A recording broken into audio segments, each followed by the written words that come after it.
আল্লাহ নিজের নূর দিয়ে বানাইলো যারে, লক্ষ কোটি বছর ছিল নূরের সাগরে।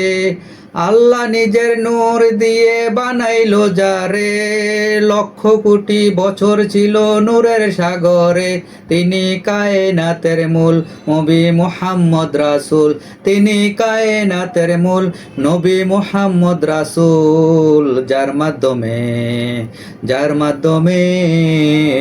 যার মাধ্যমে প্রকাশে পেল খোদার রব্বিয়াত, যার মাধ্যমে প্রকাশে পেল খোদার রব্বিয়াত।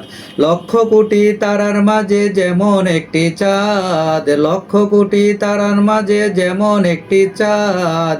সৃষ্টিকুলের মাঝে আমার নবী মুহাম্মদ, সৃষ্টিকুলের মাঝে তেমন নবী মুহাম্মদ। আমার নবী মুহাম্মদ, আমার নবী মুহাম্মদ, আমার নবী মুহাম্মদ, আমার নবী মুহাম্মদ, আমার নবী মুহাম্মদ, আমার নবী মুহাম্মদ।